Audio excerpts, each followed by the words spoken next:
মইতো নিৰ্বাচন আয়োগে কেতিয়া নিৰ্বাচনৰ দিন ঘোষণা কৰে তাৰ কাৰণে বাট চাই আছোঁ।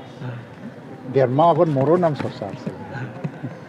কোনে কৰে মই নাজানো। এইটো চন্দন ব্ৰহ্ম কেণ্ডিডেট হ'ব পাৰে তেনেকুৱা চৰ্চা ক'ৰ পৰা আহিছে মই নাজানো। যোৱাকালিলৈকে প্ৰমোদ বড়ো ডাঙৰীয়াৰ লগত একেলগে মিটিং কৰিছোঁ আমি। হয়, কিবা এটা কথা ওলাইছে চন্দন ব্ৰহ্ম BPFৰ প্ৰতি বেয়া পোৱা আছে বা মানে ভাল নাপায় আজিকালি। BPF এৰিব খোজে, UPPLৰ লগত কাম কৰিব খোজে, কিন্তু UPPLত সোমাব বুলি তেওঁ কথা কোৱা নাই আজিলৈকে। কোনোবা যদি তেওঁলোকে মানে বিনা স্বত্বত যদি নৈতিকভাৱে আমাক সহায় কৰে আমাৰতো ক'ব লগা নাই।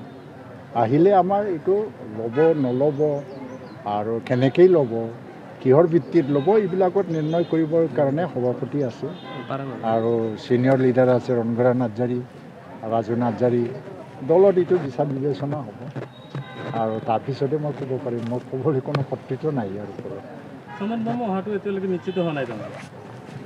মই নাজানো, কাৰণ মই আৰু এতিয়া এইবিলাক বিষয়টো মোৰ বিষয় বুলি মই ধৰি নলওঁ।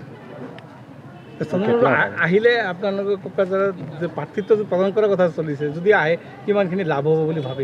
প্ৰাৰ্থিত্বৰ কথা প্ৰদান আমাৰ দলৰ মাজত চলাই নাই। মই যোৱাকালিলৈকে প্ৰমোদৰ লগত কথা পাতিছোঁ।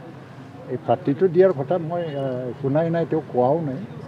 তেওঁ যদি বিনা স্বত্বত যদি প্ৰথম মানে UPPLক সেৱা কৰিব বিচাৰিছে, ইয়াত ক'ব লগা একো নাই।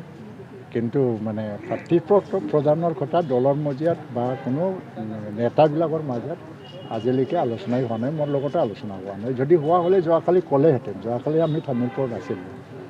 আৰু কথাটো হৈছে কি, নিৰ্বাচনৰ আগে এইবিলাক কথাটো বাহিৰত ওলায়।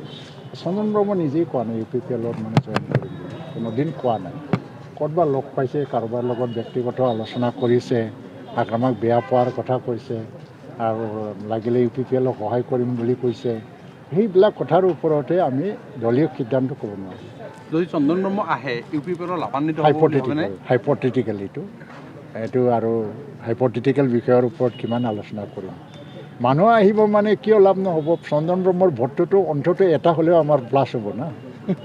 কিন্তু এই বুলি দলীয় পৰ্যায়ত সিদ্ধান্ত লোৱা এটা ষ্ট্ৰেটেজিক বিষয় আৰু তাত কৰ্তৃত্ব অকল সভাপতি আৰু দলীয় বিষয়ববীয়াৰে আছে।